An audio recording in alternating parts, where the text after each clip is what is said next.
tilt down just a smidge. There you go. Good for A. Speeding. Okay, Mark, AB. I want to start talking a little bit about your family and your childhood. Can you tell me about your upbringing, where you grew up, what your family was like? I was born in Arlington, Virginia in 1957. I was the youngest of 4 kids, and I had a real Leave It to Beaver upbringing. My mom was a stay-at-home mom, although she worked in the gift department of Lord & Taylor when I was in high school.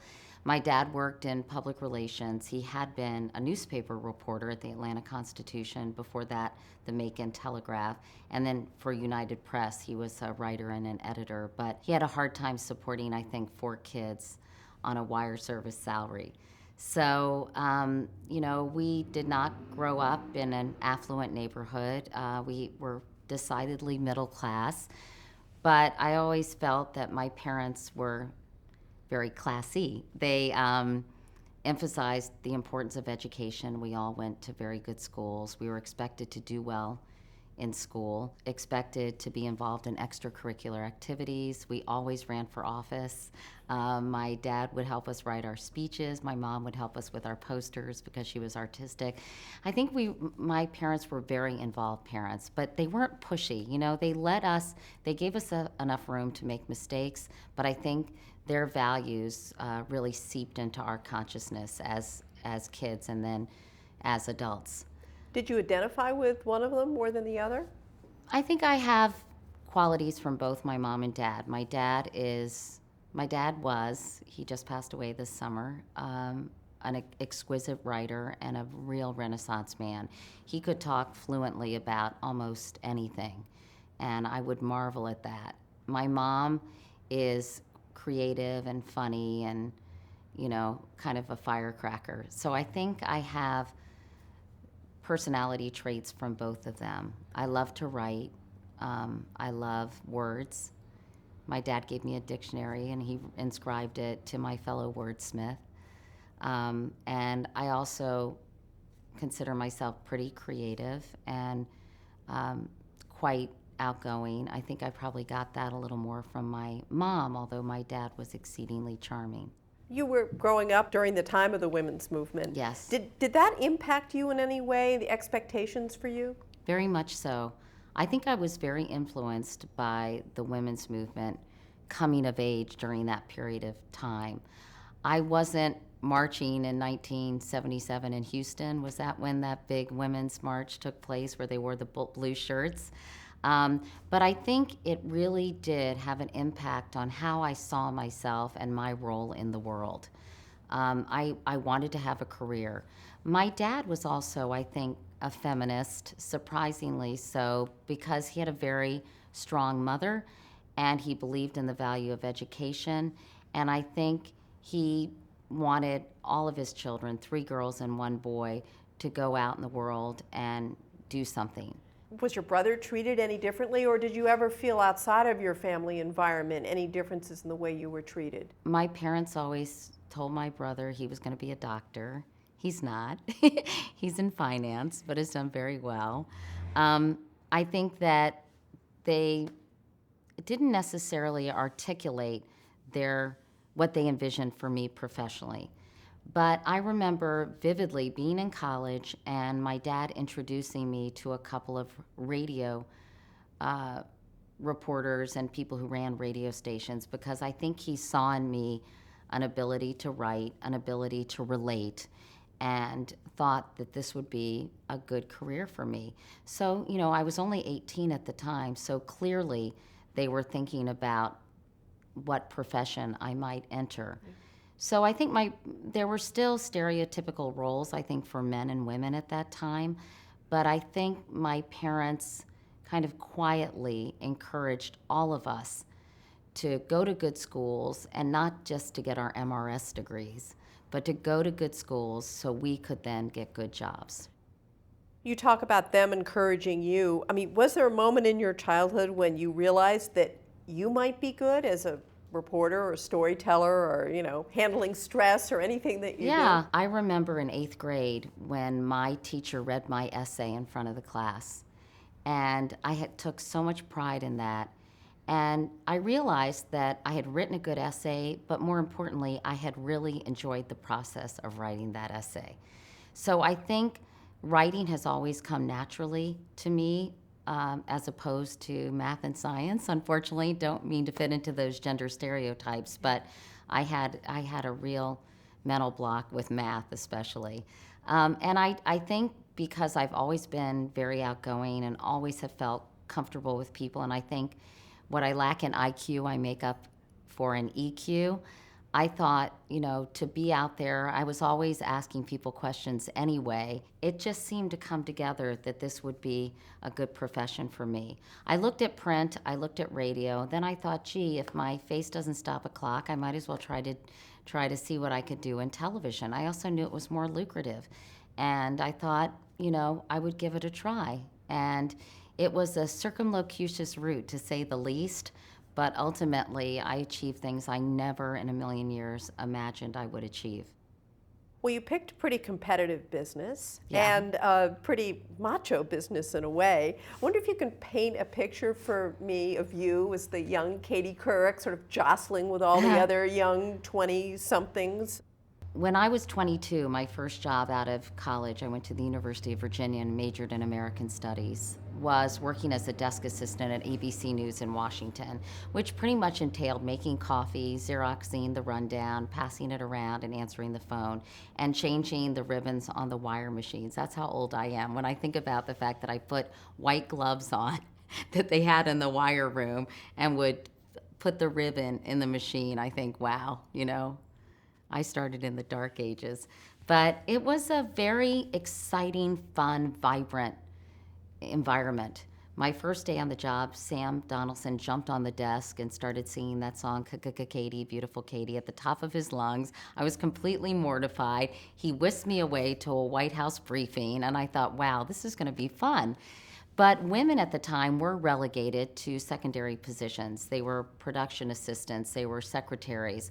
There were very few women in decision-making positions. And I took that in. It didn't necessarily discourage me. I just thought, gee, I think I thought it would take a long time for me to climb the ladder if I were to stay at ABC News. And I realized I really wanted to be a reporter.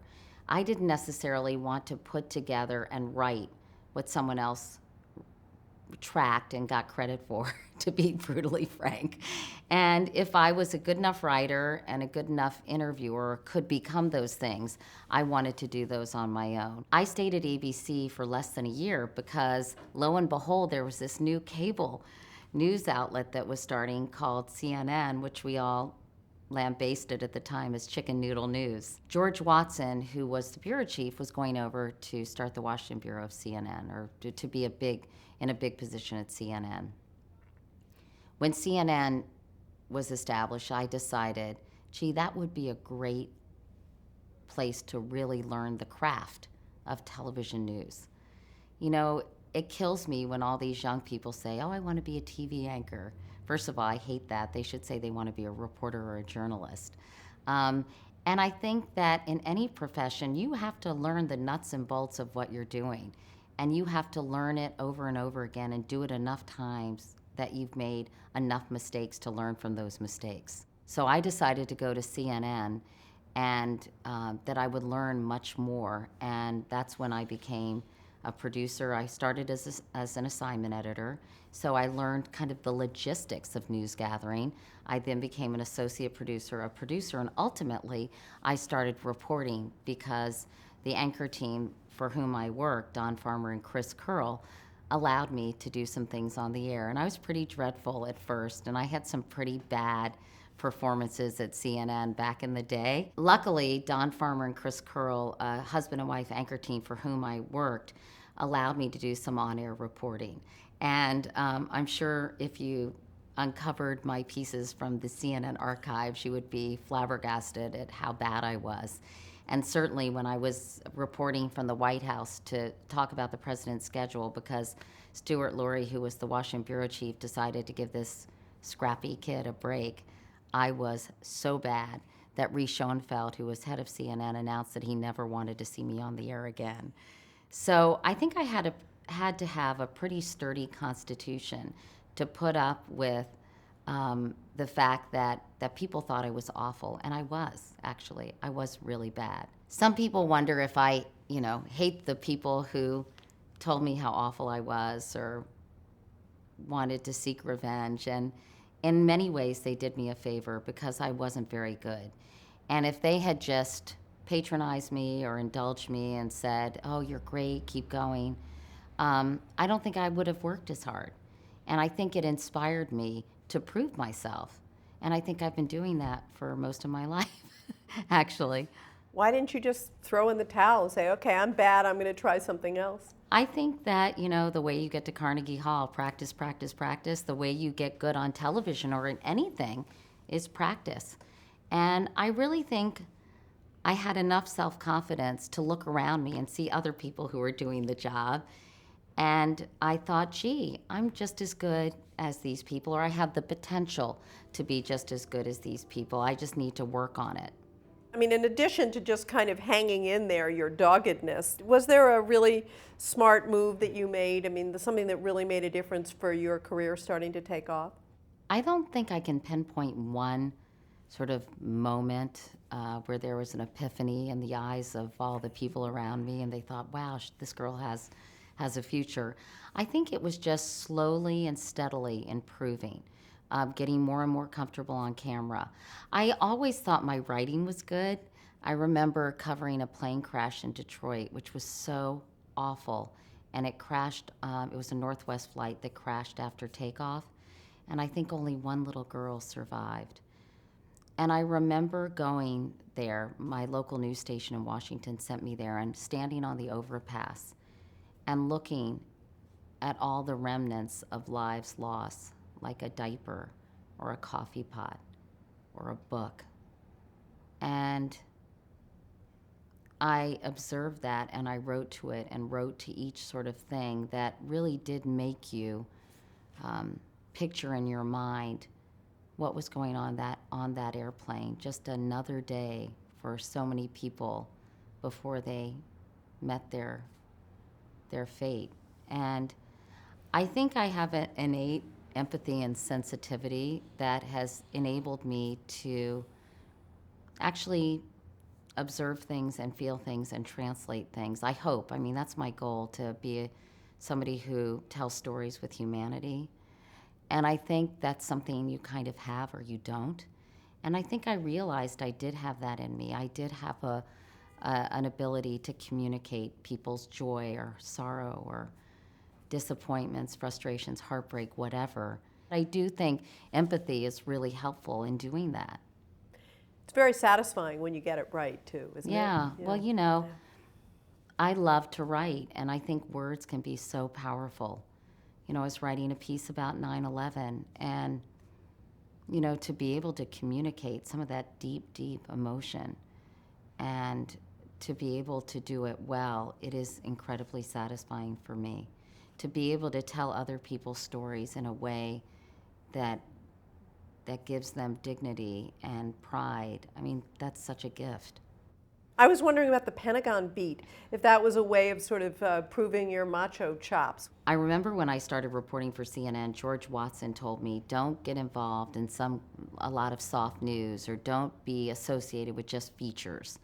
And that always stuck in my mind. I always thought, because I'm short and perky and cheerful and have a sort of outgoing personality, that it would be easy to box me into a corner and to typecast me as sort of the cute Susie Q who does, the story on, the soccer game or whatever, the lost dog.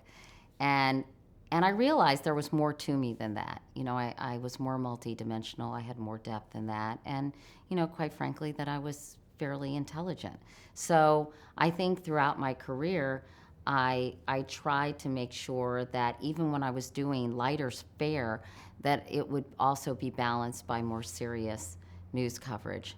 And I think covering the Pentagon did give me a great opportunity to to show my chops. You know, I remember being on my honeymoon and was reading Jane's Defense Weekly and memorizing the difference between an F-16 and an F-18A, or, you know, talking about, tanks. And I know my husband was hoping I would be focusing on different kind of hardware. But anyway, but I'm bummed.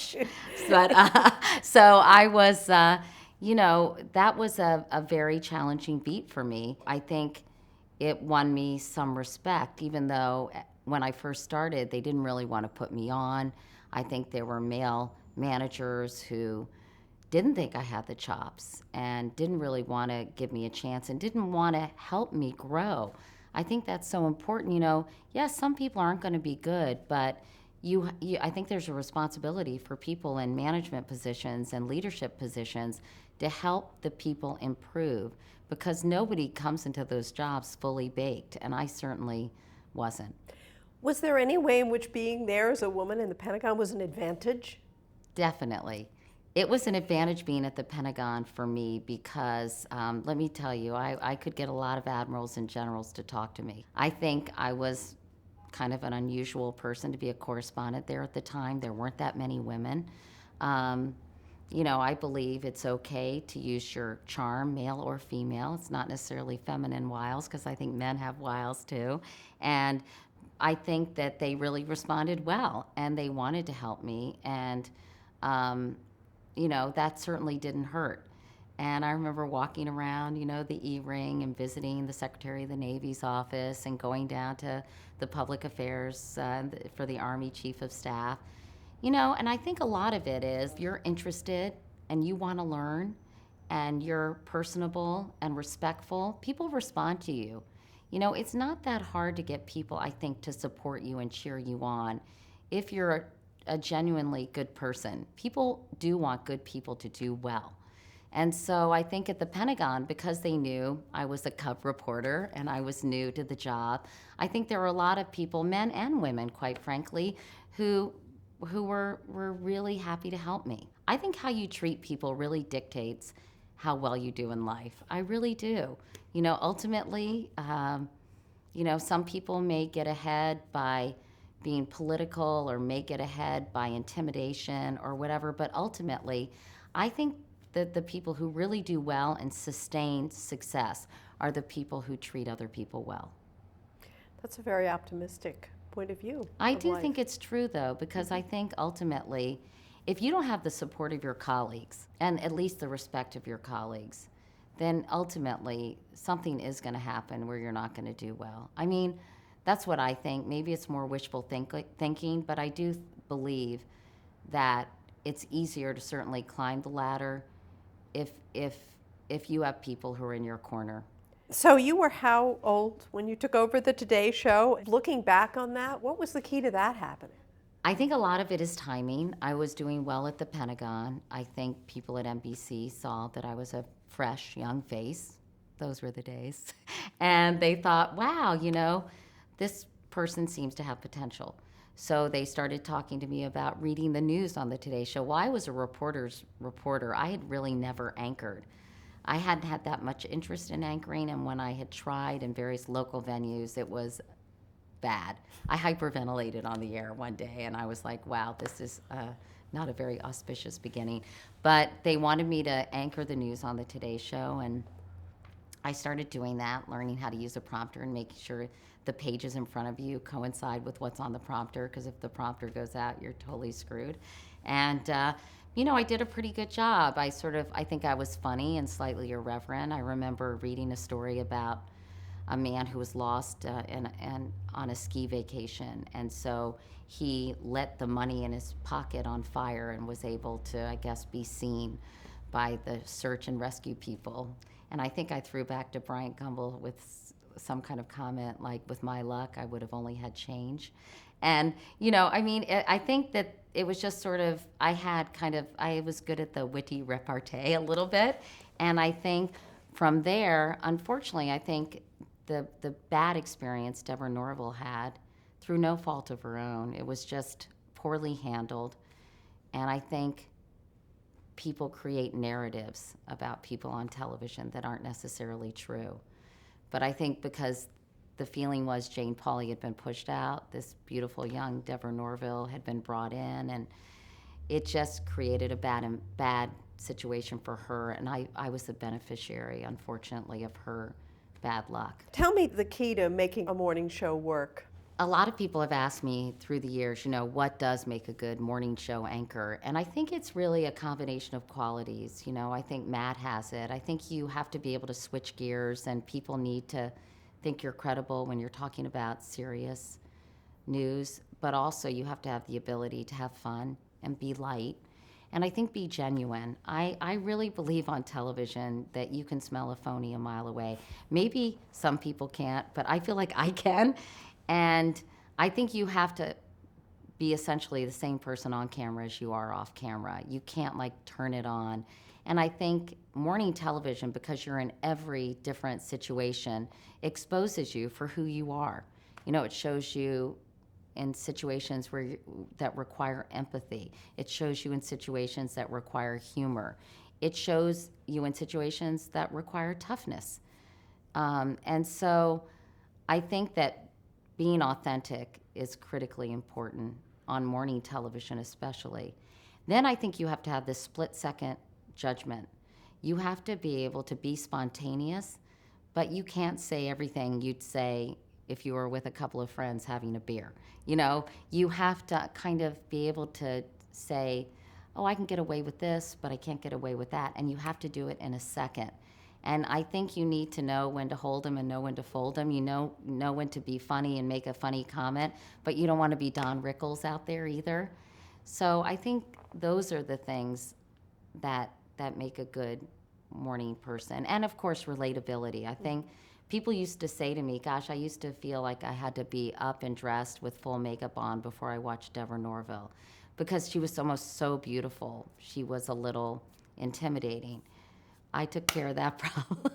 If you look at the old tape and see some of my heinous hairstyles and my pea in the pod maternity dresses, I don't think anyone felt like they had to be fully dressed with all their makeup on when they watched me. You've interviewed so many heads of state. You interviewed George Bush, the older George Bush. He just dropped in. You didn't even know he was coming. I mean, how do you deal with these high-pressure situations? Do you ever get nervous? Oh, yes, I get nervous a lot. My first night anchoring the CBS Evening News, I literally thought my heart was going to jump out of my chest and land on top of my scripts.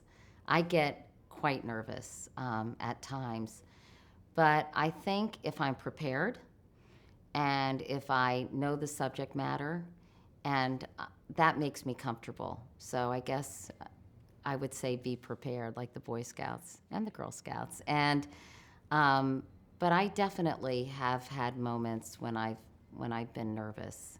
But I also feel like I'm kind of every woman, and that people deserve, I'm trying to never forget that I'm serving an audience. I'm serving people who are watching. I'm not serving my own ego, and I'm not looking to be, stroked by anybody. I'm there to hopefully ask questions of public officials that need to be asked, that should be asked, that the American people, they're not all watching, I know, but that people want the answer to and need the answers to. So, I'm always mindful of that and the responsibility I have.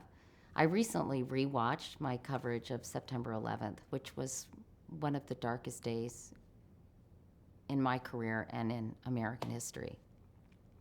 And I was actually a little thrown by how calm I was.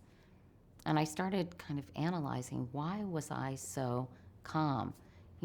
Obviously, my hand was shaking like this. But I realized that these jobs come with a lot of responsibility. And for all those people, those millions of people who are watching and wondering, what the hell is going on? Oh my God, is the world coming to an end? I had to keep it together. I had to keep my wits about me and get as much information as I could. And I could not do that job if I were hysterical or emotional. I just couldn't. And I think something just clicked in me, and I said, oh my God, I have got to be a rock for everybody else who's falling apart. And, I'm glad I did it, but in some ways I sound so dispassionate in the coverage. I wonder, gee, here are all these people trapped. And of course, we didn't know the magnitude of the tragedy as it was unfolding, but I thought I almost sounded too calm in some ways. How do you approach an interview? What's your philosophy to preparing for an interview? I think it's really important to remember that the point of an interview is not to listen to me, it's to listen to the interview subject. So I hate interviewers who try to show off everything they know. And I know at one point, someone at 60 Minutes told me that the reporter, the interviewer, is just as important as the interviewee. And I understand that for sort of dynamics on television and drama, but I really try to reveal something, and I really try to elicit an answer that may surprise people, that will make them understand someone better, that will give them a chance to explain themselves. Now, I think every interview is different, and the tone of every interview is different, and that's something that my old executive producer on the Today Show and I talked a lot about, how critically important tone is, and how you have to almost calibrate your tone depending on the person you're talking to. You're known for your good follow-up questions. Do you have a favorite follow-up that really elicited a good answer or a surprise? I think listening is such an important component of doing a good interview. And it drives me crazy when I see people on television just going down the list or not really picking up and being willing to, take a conversation in another direction. Because someone could say, oh, and then, I decided I would kill my mother, and they go on to the next question, and it's sort of like, wait a second. And so I'm very critical sometimes when I hear people doing interviews on television. I'm like, why didn't you ask them this, or why didn't you follow up with that? I think that I try to listen, and as a result, I think I'm able to ask good follow-up questions. Sometimes when it's a really, really important interview, I almost say, when I ask this question, they're going to say blank. What am I going to say in response? Or this is their position on a certain issue. How can I kind of try to peel back the layers of the onion? So I try to be prepared even when it comes to doing good follow-up questions, because sometimes I think you have to be armed with the material that is going to push somebody a little bit harder. But I remember at the Today Show when I would say, I'm sorry, Senator, but you really didn't answer my question. I remember the first time doing that and thinking, wow, that's pretty ballsy. But, you can't argue with the truth. And if they were not being responsive or direct or talking about something totally different than I was asking, then I think it's a legitimate thing to say and then to re-ask the question. Because I think especially public officials have to be called on their BS. And that I consider to be an important part of my job. Do you have a memory of the toughest kind of question you've ever asked anybody? I asked Pat Buchanan if he was running for president because he was an egomaniac. I mean, that was pretty nervy. I asked David Duke some very hard questions because he was such a slippery guy. And it wasn't so much the questions, it was the quotes he had said that I read back to him, like Jews belong in the ash bin of our society. Mm-hmm. I have never really cowed from just getting all up into people's grill. People say I'm kind of a velvet hammer because I look nice and, I smile and I am cordial, and that's important to put people at ease. But when something is required and I'm, I don't hesitate to give them a shot between the eyes when it's deserved. Let's talk about CBS. You're working at the Today Show. Things are going great. You've got the #1 show. Why did you want to leave? I never wanted to be the person who stayed too long at the party. I think I never wanted to be in a position where people were getting sick of me and they were like, ugh, and they probably already were after 15 years.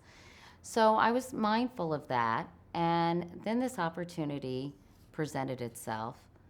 And Les Moonves was very sweet and well, I don't think less and sweet are two words that are often used together. I mean, he's a very talented, smart business person, and I think very creative as well.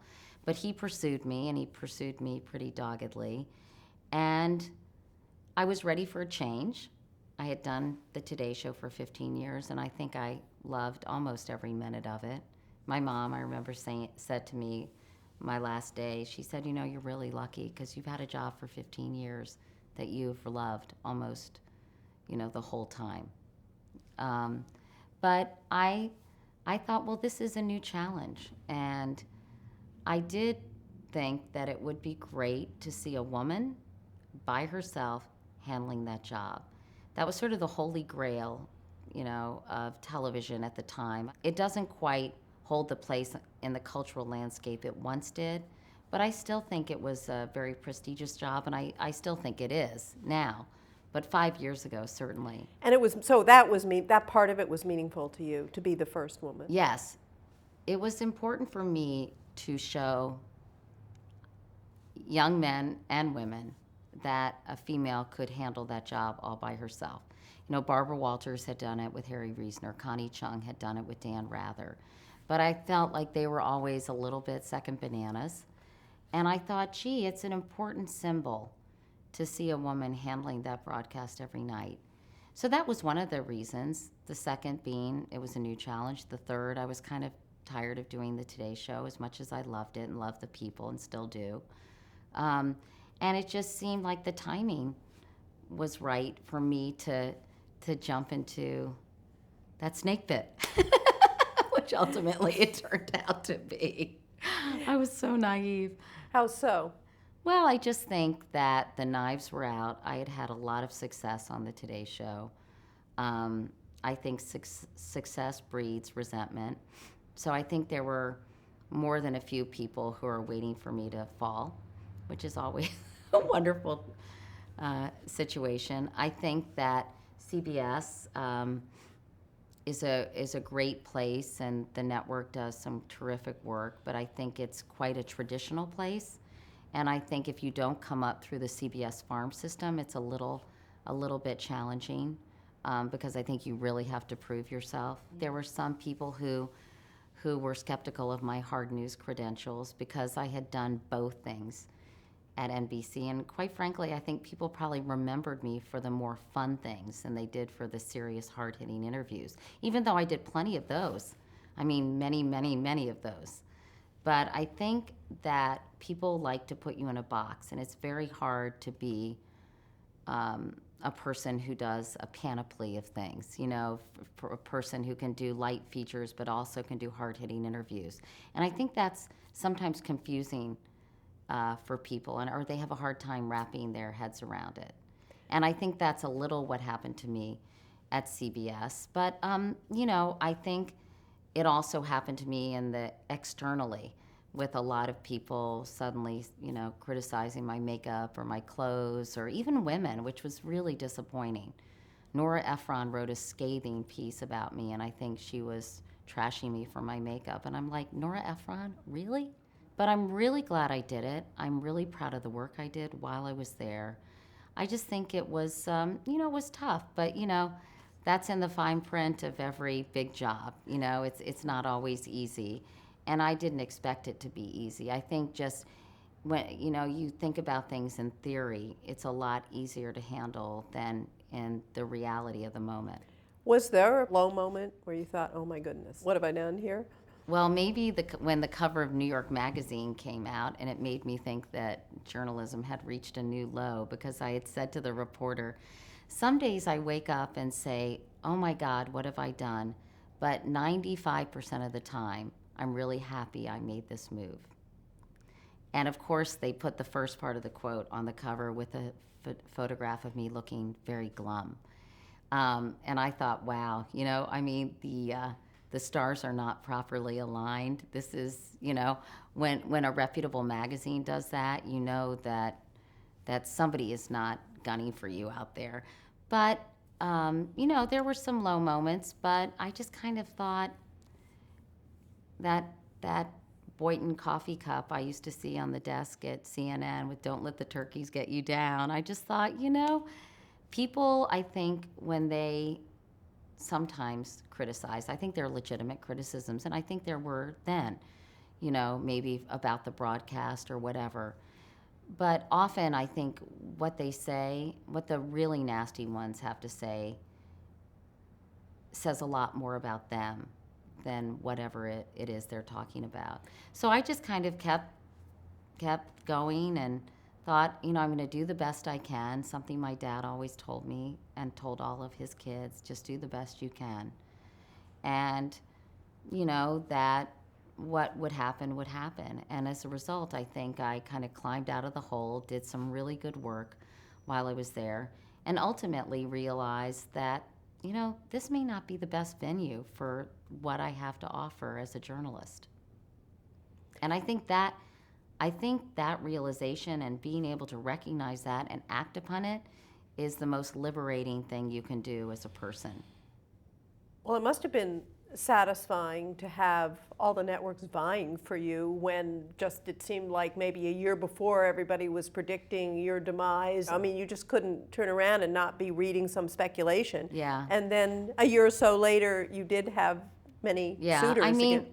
I think some of the chattering classes and the nattering nabobs of negativism, as Spiro Agnew referred to the press, I mean, a lot of that, I think, goes through cycles. And I think you can't pay too much attention to the noise. I don't think even during that period people thought that I was without talent. I think maybe they thought, gee, maybe this isn't the right venue for her, or maybe they overpromised or overhyped her coming there. And I don't think anyone thought, gee, she just sucks. I think that they probably had fun tearing me down, because I think that's what some people do for enjoyment. I was flattered that people, that I was still employable and that I still had something to offer. Was there a turnaround moment for you, do you feel, at CBS? I think slowly and steadily. I think people probably started just to respect the work I was doing on a daily basis. I think there's still some, obviously some sexism in the world. That's no big shock. But I think probably some people thought, after getting this kind of press and, people sort of relishing my not doing well, that I was just going to say good evening and start crying. I think the fact that I didn't, and I kept on going and I kept doing my job, I think that won me a little bit of respect. And then I think the fact that I just really put my nose to the grindstone and tried to do good work, both in big news events, and whether it was covering the earthquake in Haiti or covering the presidential campaign, and I think I proved my point that a woman can do this job. What about the Sarah Palin interview? I think that was an important moment, maybe for me, maybe for people who hadn't paid attention to the work that I had been doing sort of on a regular basis. The Sarah Palin interview got so much attention, and I think it was impactful in the campaign. And so as a result, I think people maybe were willing to give me a second look, or to say, well, maybe she's not as worthless as we thought. When you started at CBS, there was a lot of talk about, reinventing the news and a new casual, less pretentious form of news. Mm-hmm. I mean, did you learn anything from your attempt to do that? I mean, I don't think we ever did that full throttle. I don't think we ever reinvented the format in a very, full throttle way. I think we sort of played around the edges, but I think basically there was too much fear about changing a format that had been there for so long, especially at a network as traditional as CBS. And I think that people wondered ultimately, if we build it, will they come? Has the genre changed? Has the audience changed so significantly? Even if we had done a casual, fantastic, more accessible show that didn't have as much newsack, which is what I call it, where sort of everything, all the pieces sound a little alike, and it's very formulaic. would people watch at 6:30 at night? Viewing habits had changed so much. I think the one lesson I learned is, yeah, we wanted to re-energize and rejigger the format and do something different. But I don't think it was ever clear what exactly that was, what it meant, and would it work. I was surprised not to see you more on 60 Minutes. Was that a disappointment to you? I mean, I did a fair amount on 60 Minutes, probably 6 pieces a year, 5 or 6, and it varied, but my focus really was on the evening news. And I was out there reporting a lot. I was doing stories. I was in the field. I was doing a web show because I wanted to increase my presence in the digital world. There wasn't a lot of time to do many 60 Minutes pieces. But I heard you had to fight your way on with an interview once. I think that it's a very competitive crowd over there, and it would have been nice to probably be able to do more, but I think they all fight tooth and nail for everything, and I didn't really have the time or energy, given that I had another full-time job, to do that. We've been asking every woman that we've interviewed about the work-life balance. Do you ask men that too? Well, I'm not interviewing any men, Katie, because but what's interesting is nobody ever asked men about the work-life balance, and I just find that interesting because clearly, I would imagine most men also want to be good fathers, and I'm sure they want to be good partners. And I think the work-life thing is interesting to mine, but I always do find it interesting that it always comes up when there's a female interview subject. I mean, it strikes me that you faced a particular challenge, obviously, at such a young age, to have your husband become ill. You had young children. Can you tell me a little bit about, what that was like to go through and how you handled that? Well, as you can imagine, when Jay was diagnosed with stage 4 colon cancer at the age of 41, it was complete and utter hell. It was life-changing, life-shattering, and it was, to say it was traumatic is not really doing that word or that our situation justice. I just lived in constant fear. I had a great husband who I loved, 2 wonderful kids. Carrie was 1 when Jay was diagnosed, and Ellie was 5. And so it was just awful as you can imagine it would be. To see someone you love get sick and to not be able to really do anything about it. I think the feeling of powerlessness that I had was almost unbearable, but also humbling. Cancer doesn't give special treatment. Well, it does in some ways, because if you can afford better treatment in some cases, it makes a significant difference. But, that's not always the case. And, suddenly the life I had envisioned for myself just crumbled before my eyes. I have a lot of empathy for those widows from September 11th. A violent death, I think, is different than a lengthier process, but they're both just horrific. And it was a terrible, terrible time. So many people have faced tragedy, the 9/11 widows, other women who've gone through what you went through. It just strikes me to have it play out on a public stage must have been excruciating. It was very hard because I was a public figure to have this play out on a public stage. I remember when one of Jay's nurses came into the hospital room, and Jay had just had some kind of sort of intermediary surgery. And she brought the National Enquirer. I'm sure she thought maybe that was helpful. And it was, Katie's personal anguish, as her husband battles terminal cancer. And I thought, really? And, people do seem to be interested. I think maybe it's your natural primitive instinct of being so grateful it's not you that's going through this. But I have to say, there's a big flip side to that. When Jay died, I can't tell you the outpouring of support I got. I mean, I kept it very close to the vest, Jay's situation when he was sick, because this was his life, not mine. And I had to protect him in every way I could. But when he ultimately passed away, the outpouring of support was just unbelievable.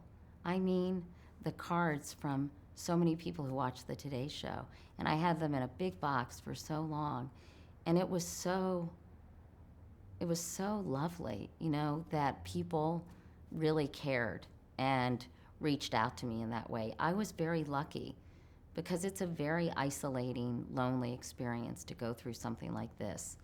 And to have the support of all those people, of my colleagues on the Today Show, of, you know, my friends and family, I felt in some ways so comforted by that. And I wish everybody would be able to have that kind of outpouring because it made a difference. It really did. What was it like to adjust to being the sole parent for your kids? You're it for them. That must have been a tough transition. Well, you know, I think if you talk to anybody who becomes a single parent unexpectedly, or people who get divorced, you know, you do what you have to do. And, you know, I didn't have the luxury like Sandra Bullock in that movie, Hope Floats. And I don't know why I'm bringing that up, but where her husband left her on a talk show and she just stayed in bed, you know, for weeks and weeks and weeks. And, you know, I didn't have the luxury of staying in bed and pulling the covers over my head, and most people don't. You know, you make a decision to have children, and you are responsible for those children. It's not like they're puppies and you can have them go live in a farm in Virginia, you know? And my children gave me such strength, and that responsibility was so helpful to me. And I think at some point after getting, you know, dozens of books about grief and loss, I've often said this quote by Thomas Jefferson kind of made me realize that we're all terminal. We all have a finite amount of time, and you have to make the most of it. And it was very simple. He just said, the earth belongs to the living. And, you know, if I were to die, I wouldn't want Jay to spend his time grieving. I would want him to spend his time loving, whether it was our kids or to find another love or his family. And that's what I set out to do, while honoring his memory and missing him every day. I think what I set out to do was to create a good life for my kids that could be happy and healthy and productive, even though they had a big piece of their life stolen from them unexpectedly. Do you feel good about that now, how that's worked out for your kids? Yeah, I mean, I still feel so bad that Jay's not here. I feel so bad when Ellie's taking a course about the Civil War in college, and Jay was a Civil War reenactor. I know it's kind of crazy, but he loved history, and it just breaks my heart that he can't take her to Gettysburg or talk to her about what she's studying. It breaks my heart that he can't hear Carrie sing. She has a beautiful voice, just like Jay's mom did, you know, and it breaks my heart that they can't lean on him, that they can't have this other really important parental relationship, because you can't get everything. Just as I got certain things from each of my parents, you can't get everything from me. And Carrie's so much like Jay that it's just such a shame that they were never able to form a bond. So, you know, you just do what you have to do. You know, I wanted to ask you about take you back to the colonoscopy idea. Tell me about that. One thing I realized when Jay got sick was how little I knew about colorectal cancer. Yes, I had known that Ronald Reagan had a polyp removed. I remember that, you know, from covering that, but it was just one of many news stories, and it wasn't that serious. But I didn't know it was the number 2 cancer killer of men and women. I didn't know with early detection there's a better than 90% cure rate. I didn't know the symptoms, rectal bleeding, bloating, weight loss. I thought if I didn't know these things, and I'm a relatively well-informed person, there's so many people who don't know these things. And I felt like I had an obligation. I was in a position where I help people hopefully understand things better every day. Why wouldn't I take this and help them learn about this disease? Very few people understood or really knew what a colonoscopy was. And of course, I had gotten a crash course in everything about colorectal cancer. And if people didn't know about it, they didn't understand what went into it. And I thought, you know what? I'll get one. I'll take everyone through it. I'll take them through the prep, I'll take them through the procedure, and I'll explain to people why they need to get this test. It was taking reporter involvement to a new level. I realized that.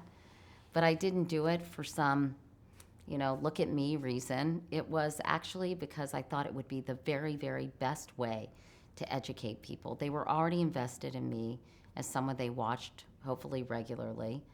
They knew what had happened to me, so they knew that this was coming from a very pure place. And so that's why I did it. And I think I'm proudest of that over everything I've done in my career. And to the day I die, I hope that's the lead in my obituary, that I was a cancer activist that helped educate people and increase awareness about cancer, and particularly colon cancer. And as a result, I was able to save lives. To be able to say, there are people walking around today that are doing so and are able to provide for their families or children or be there for the people they love and the people who love them because they listened to something I said. I mean, how cool is that? People still come up to me today and say, I got screened for colon cancer because of you, or they found a big polyp because of you. And I say, great, I'm glad you got screened, great.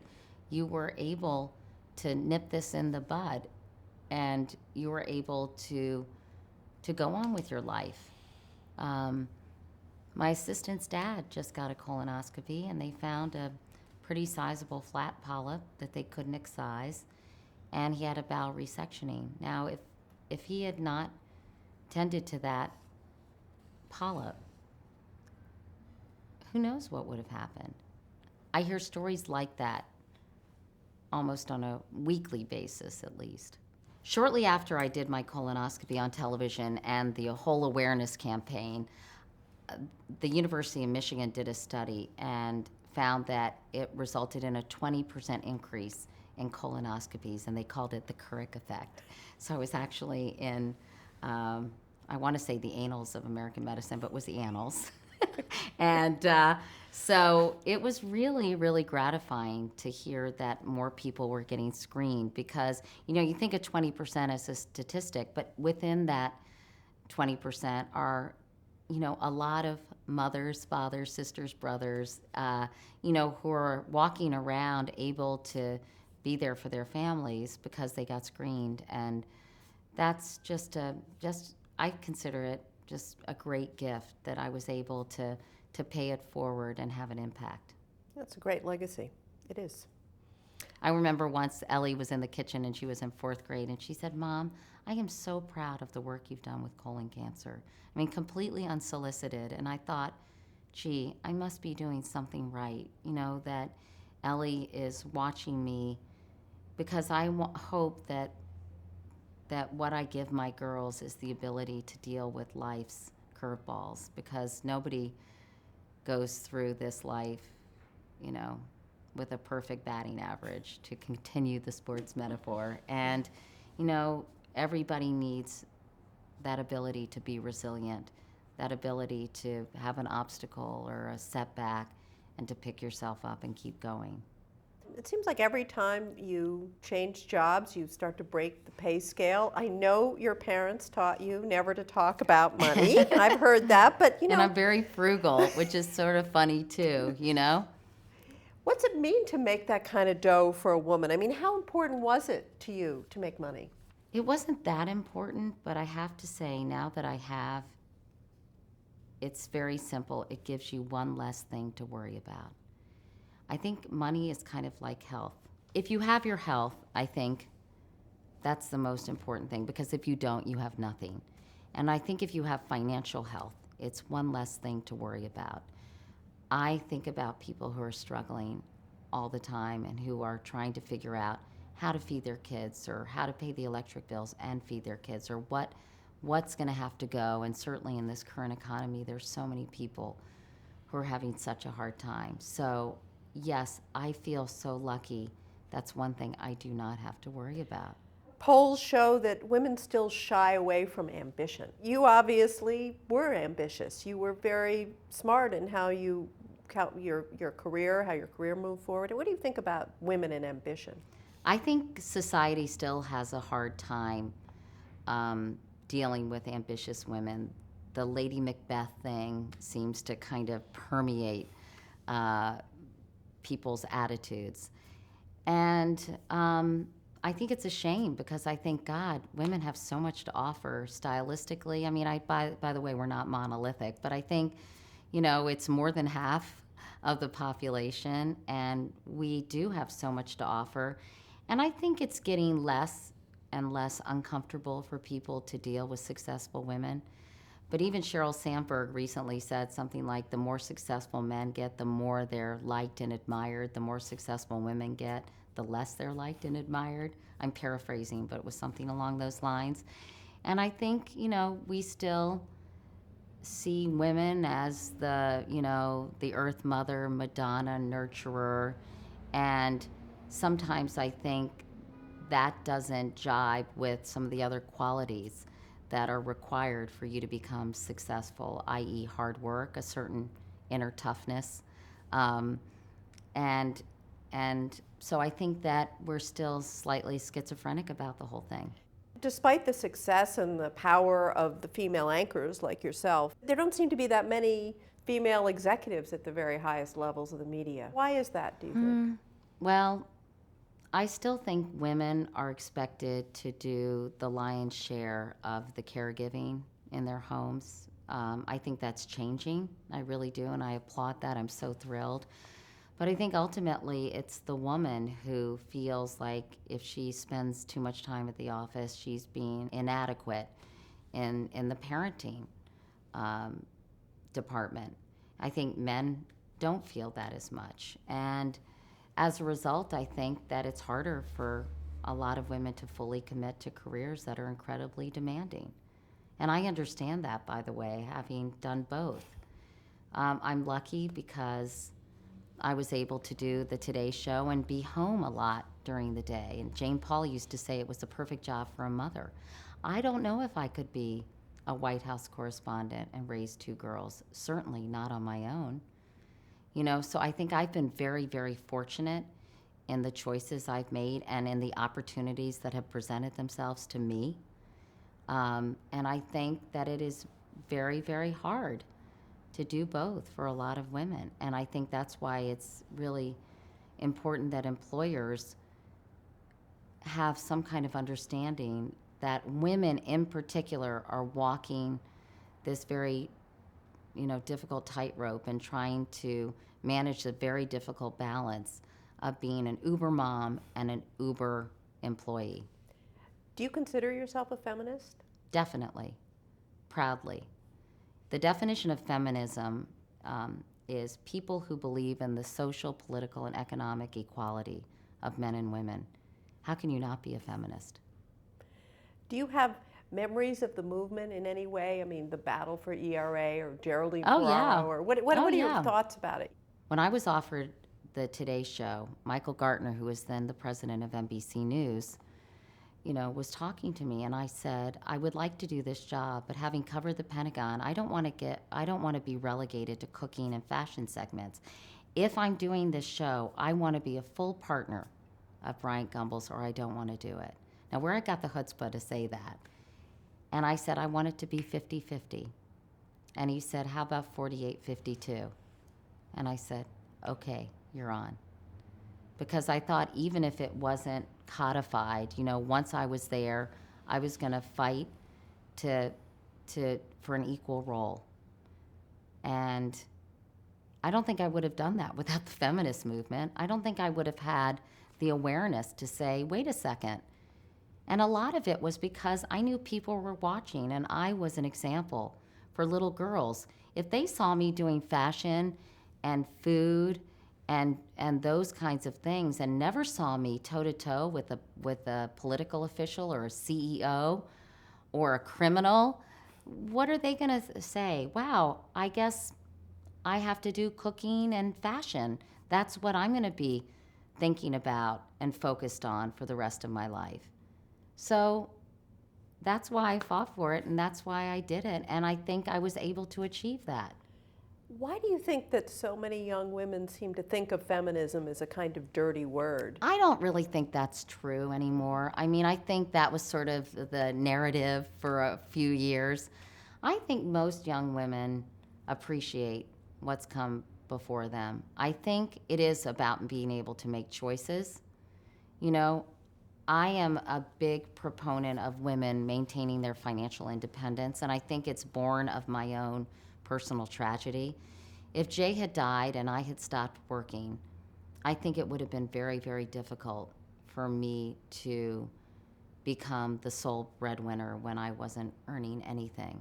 And I believe that as much as the fairy tales tell you that people live happily ever after, guess what? They just don't all the time.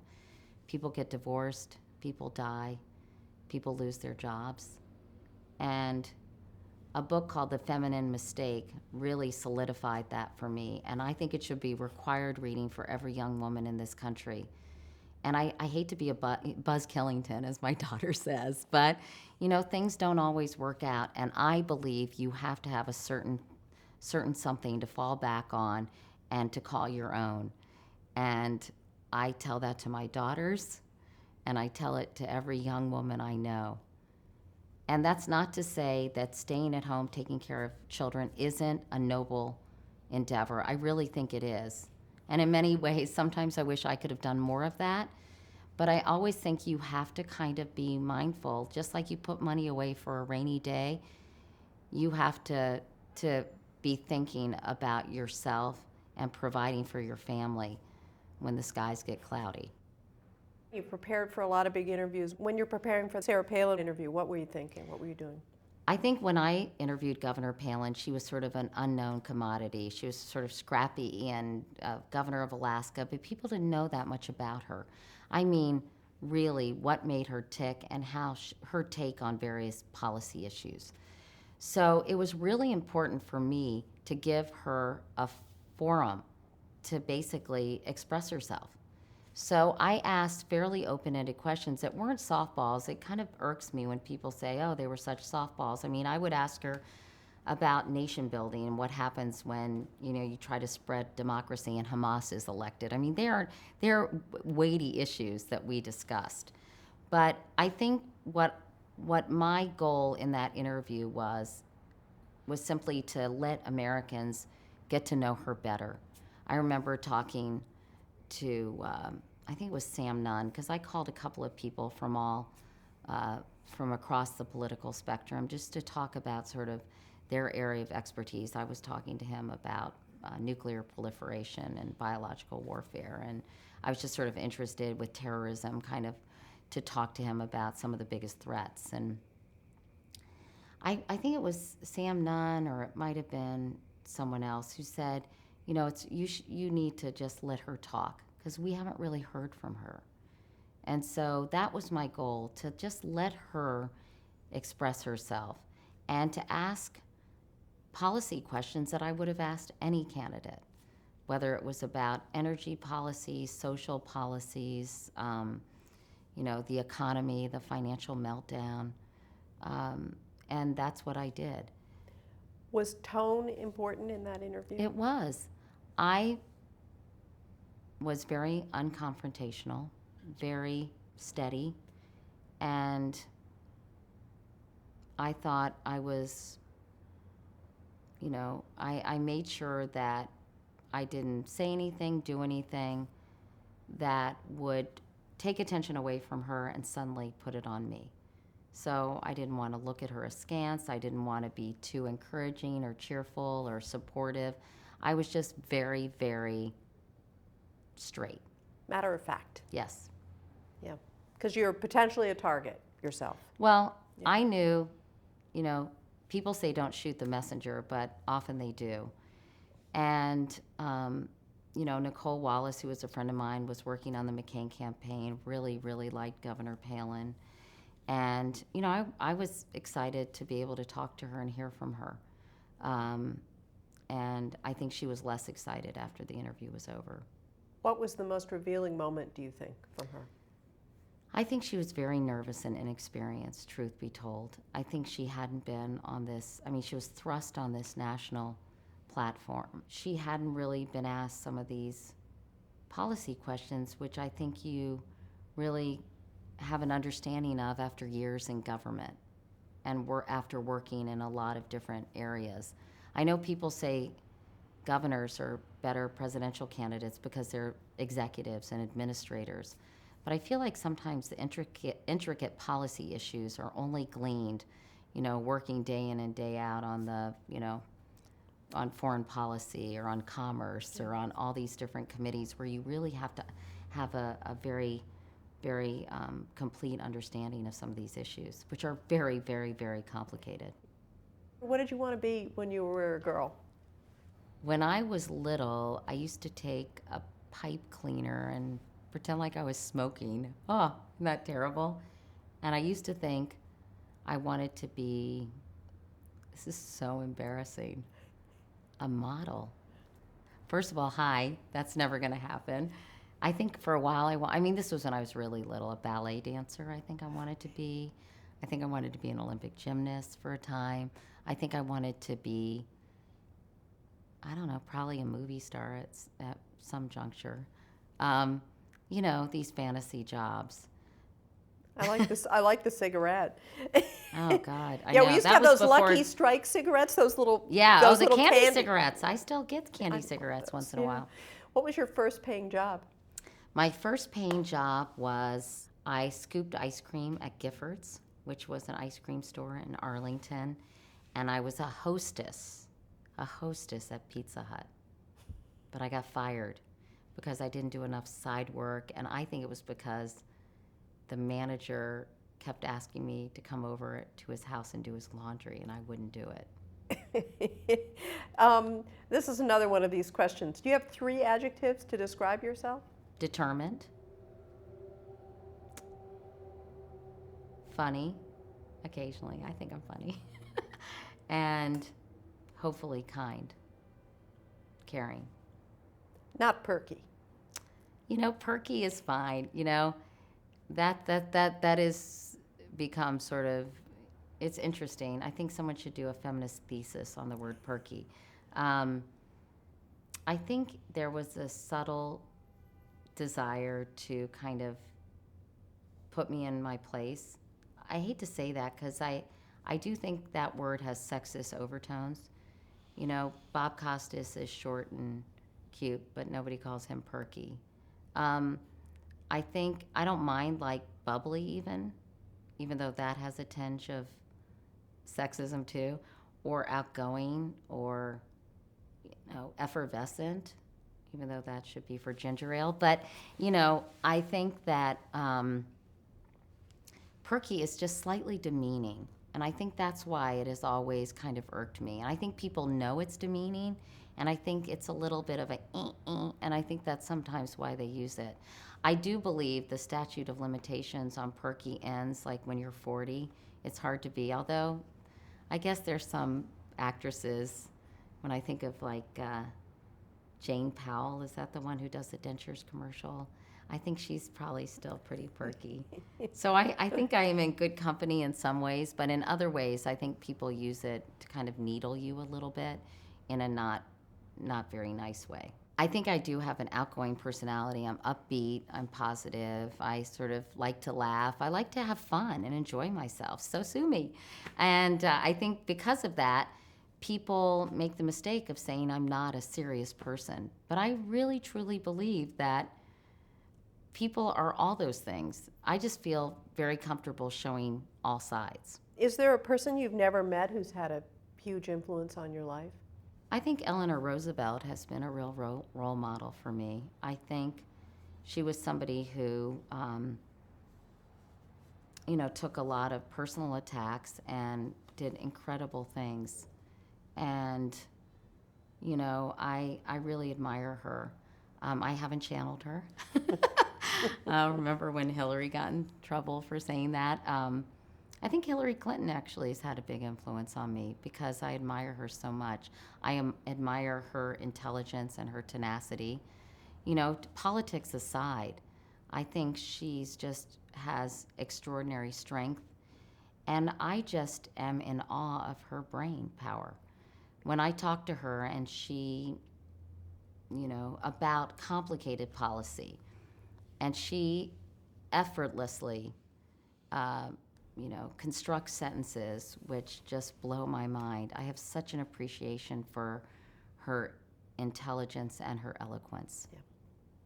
All right, I'm going to give you some, like one of these, choose this or this. This is the last thing we're doing, okay? Okay. Early bird, night owl. I'm definitely a night owl, but I learned to be an early bird. Spontaneous, methodical. Definitely spontaneous. iPad or notepad? iPad, but I'm still learning how to use it. I'm in transition. Diplomatic or direct? Direct. But I can be diplomatic, but more often than not, I'm direct. Type A or easygoing? What do you think? Type A. Higher math score or higher verbal score? Higher verbal score, without question. I got a 2 instead of a 1 in math in first grade. I remember running down the street once I got off the bus, crying hysterically to my mom. And I think it just ruined me for math for the rest of my life. Prada or Gap? Gap. Definitely Gap. Introvert or extrovert? Oh, gee. Introvert. Gee, yeah, I know, you're so quiet. Extrovert. Domestically skilled or domestically challenged? I'm actually domestically skilled. That doesn't mean I do it that much, but I'm actually a pretty good cook, and I like keeping house. I don't like vacuuming and things like that. 10 minutes late, 10 minutes early?